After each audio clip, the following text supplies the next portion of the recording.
Hello అండి, నేను doctor Naini, fertility expert, consultant at 49 hospitals, Karimnagar branch. ఈరోజు మనం ఒక ఇంపార్టెంట్ టాపిక్ ఏంటంటే, చాలామంది ఫర్టిలిటీ కోసం ట్రై చేసే కపుల్ ఫర్టిలిటీ సెంటర్ రాగానే అందరికీ ఐవీఎఫ్ ప్రాసెసే అవసరం పడుతుందా, లేదంటే ఇంకా ఇతర పద్ధతులు ఏమన్నా ఉన్నాయా కన్సీవ్ అవ్వడానికి అని చెప్పి అడుగుతుంటారనమాట. సో ఇన్ఫర్టిలిటీ సమస్యతో బాధపడే కపుల్ అందరికీ కూడా ఐవీఎఫ్ చేయించుకోవాల్సిన అవసరం ఉండదన్నమాట. సో ఐవీఎఫ్ ప్రాసెస్ అనేది ఎవరికి అవసరం పడుతుంది అనేది ఈ వీడియోలో మనం చూద్దాం అనమాట. సో నార్మల్గా ఇప్పుడు సంతానం అవ్వట్లేదు అని అంటే ఒక కపుల్కి మ్యారేజ్ అయిన తర్వాత 1 year కూడా నార్మల్గా ట్రై చేసిన ప్రెగ్నెన్సీ రాకపోతే హాస్పిటల్కి వెళ్ళాలి అని చెప్తాం. సో ఈ 1 year పీరియడ్ అనేది అందరికీ ఫిక్స్డ్ కాదన్నట్టు. కొంతమందికి ముందు నుంచి కొన్ని రకాల ప్రాబ్లమ్స్ ఉండొచ్చు. కొంతమందికి లేడీస్లో ఏంటంటే ముందు నుంచే ఓవరీలో సిస్ట్లు అనేవి ఉండడము, లేకపోతే ఓవరీ తీసివేయాల్సి రావడము, లేకపోతే గర్భసంచికి సంబంధించిన సమస్యలు, లేదంటే ఇంతకుముందు ఎక్టోపిక్ ప్రెగ్నెన్సీస్ అలా వచ్చి ఒక ట్యూబ్ తీసివేయడము, లేదంటే పీసీఓ సమస్యలు ఇలా, లేదంటే వాళ్ళ ఏజ్ 35 years కంటే ఎక్కువగా ఉంది, లేదంటే ఎగ్ రిజర్వ్ బాగా తగ్గిపోతుంది అన్న వాళ్ళు 1 year కూడా వెయిట్ చేయాల్సిన అవసరం లేదనమాట. ముందుగానే డాక్టర్ని కన్సల్ట్ చేయాలి. అలాగే హస్బెండ్ అంటే మేల్ పార్ట్నర్లో స్పర్మ్ అనాలిసిస్లో ఏమైనా ఇబ్బందులు ఉన్నాయి అని అంటే వాళ్ళు 1 year వరకు వెయిట్ చేయకుండా ముందుగానే డాక్టర్ని కన్సల్ట్ చేయాలి. ఇప్పుడు చాలా మందికి ఏంటంటే డాక్టర్ని విజిట్ చేసినప్పుడు మీ రిపోర్ట్స్ టెస్ట్లు అన్నీ కూడా నార్మల్గా ఉన్నాయి అంటే, ఆడవారిలో స్కాన్ నార్మల్గా ఉంది, హార్మోన్స్ బాగానే ఉన్నాయి, ట్యూబ్స్ బాగానే ఉన్నాయి, ఫాలోపియన్ ట్యూబ్స్, తర్వాత మగవారిలో సెమెన్ అనాలిసిస్ కూడా నార్మల్గానే ఉంది అంటే ముందుగా అన్ని చిన్న మెడికేషన్స్తోనే ట్రై చేస్తారు. సో ఇలా అంటే సింపుల్ ఓవులేషన్ ఇండక్షన్ ఏజెంట్స్ అంటారనమాట. సింపుల్ మెడికేషన్ ఇచ్చి వాళ్ళ అండం విడుదల ఎప్పుడవుతుంది ఏంటి అనేది ఫాలిక్యులర్ స్టడీ ద్వారా తెలుసుకొని ఆ టైంలో కలిసి ఉంటే ప్రెగ్నెన్సీ వచ్చే ఛాన్సెస్ ఎక్కువ ఉంటాయి అనేది అడ్వైస్ చేస్తారు. సో అలా ఒక 3-4 months ట్రై చేసిన తర్వాత కూడా ప్రెగ్నెన్సీ అందట్లేదు అని అంటే నెక్స్ట్ స్టెప్ ఇంట్రాయూట్రైన్ ఇన్సెమినేషన్. అంటే గర్భసంచి లోపలికి ఎప్పుడైతే అండం విడుదల అవుతుందో ఆ టైంలో వాళ్ళ మేల్ పార్ట్నర్ స్పర్మ్స్ తీసుకొని వాష్ చేసి గర్భసంచి లోపలికి పంపించడం. సో ఇలా ఐయుఐ అనేది సజెస్ట్ చేస్తారనమాట. సో న్యాచురల్గా ట్రై చేసినా అవ్వట్లేదు, ఐయుఐ పద్ధతి ద్వారా కూడా ట్రై చేసినా కూడా ఒక 3 cycles ట్రై చేసినా అవ్వట్లేదు అన్న వాళ్ళకి నెక్స్ట్ ఫర్దర్గా లాప్రోస్కోపీ ఏమైనా అవసరం పడుతుందా, ఇంకా మనకి తెలియని కారణాలు ఏమన్నా ఉన్నాయా, లేదా ఇంకేమైనా ప్రాబ్లమ్స్ ఉన్నాయా అనేది చూసుకొని అలాంటి వారికి ఐవీఎఫ్ ప్రాసెస్ చేయాల్సిన అవసరం పడుతుంది.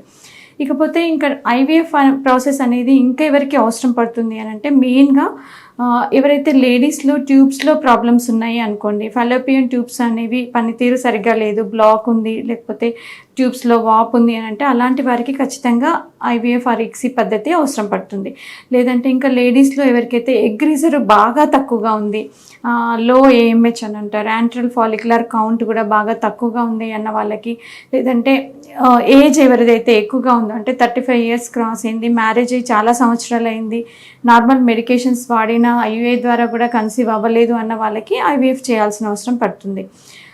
ఇంకొన్నిసార్లు మగవారిలో స్పర్మ్ కౌంట్ అనేది బాగా తక్కువగా ఉంది, కదలిక మార్ఫాలజీ కూడా చాలా తక్కువగా ఉంది అన్న వాళ్ళలో ఐవీఎఫ్ ప్రాసెస్ చేయాల్సిన అవసరం ఉంటుంది. కొంతమంది పీసీఓ ప్రాబ్లంతో బాధపడుతుంటారు. వీళ్ళు కూడా మామూలుగా న్యాచురల్గా ట్రై చేసిన ఐయుఐ పద్ధతిలో ట్రై చేసినా అవ్వట్లేదు అన్నప్పుడు ఐవీఎఫ్ ప్రాసెస్కి వెళ్ళాల్సిన అవసరం పడుతుంది అన్నట్టు. సో కొంతమంది మగవారిలో స్పర్మ్ కౌంట్ అనేది నిల్లు ఉండొచ్చు. సో ఇలా ఉన్న వాళ్ళలో కూడా వాళ్ళకి అంటే డైరెక్ట్గా టెస్టిస్ నుండి స్పర్మ్స్ తీసే టెక్నిక్ ఉంటుందన్నమాట, టీసే పద్ధతి. సో అలా చేయాల్సిన అవసరం ఉన్నప్పుడు ఇక్సీ మరియు టీసే పద్ధతి ద్వారా వాళ్ళకి ట్రై చేసే అవకాశం ఉంటుందన్నట్టు. మీ కండిషన్స్కి అంటే మీ రిపోర్ట్స్ ప్రకారం అంటే కొంతమందిలో ఏముంటుందంటే అన్ని రకాల రిపోర్ట్స్ కూడా నార్మల్గా ఉండొచ్చు, బట్ స్టిల్ నార్మల్గా ట్రై చేసిన ఐయుఐ పద్ధతిలో ట్రై చేసినా కూడా ప్రెగ్నెన్సీ అందకపోవచ్చు.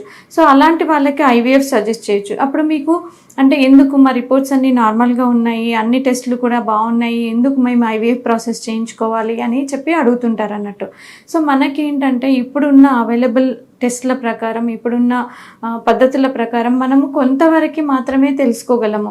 అంటే ఇప్పుడు లేడీస్లో హార్మోన్ టెస్టులు అన్నీ బాగున్నాయా, ట్యూబ్స్ బాగున్నాయా, అండాశయాల్లో antral follicular count, egg reserve బాగుందా, ఇది తెలుసుకోవచ్చు. మగవారిలో స్పర్మ్ అనాలిసిస్ తెలుసుకోవచ్చు. కానీ ఇవన్నీ బాగున్నా కూడా మనకి అండం విడుదల అనేది కరెక్ట్గా అవుతుంది అంటే ఎగ్ అనేది మన కంటికి కనిపించదు. ఇప్పుడు స్కాన్లో చూసేది మనం ఓన్లీ ఫాలికిల్ మాత్రమే. సో మనం ఆ ఫాలికిల్ రప్చర్ అయిన దాంట్లో ఎగ్ అనేది ఉందా, ట్యూబ్ పనితీరు, ట్యూబ్ ఓపెన్ ఉన్నంత మాత్రాన ట్యూబ్ పనితీరు అంతా కూడా కరెక్ట్గా ఉంది అనేది మనకు తెలియదు.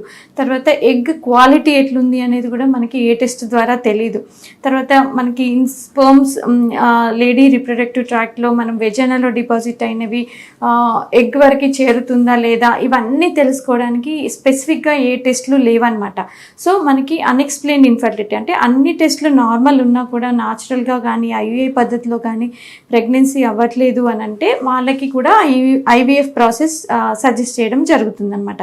సో మీ విషయంలో మీకు ఏ పద్ధతిలో వెళ్తే మీకు త్వరగా కన్సీవ్ అయ్యే అవకాశాలు ఉంటాయి అని చెప్పి మీ కన్సల్టెంట్ డాక్టర్తో డిస్కస్ చేసి ఆ రకంగా మీరు ట్రై చేయొచ్చు అనమాట. Thank you.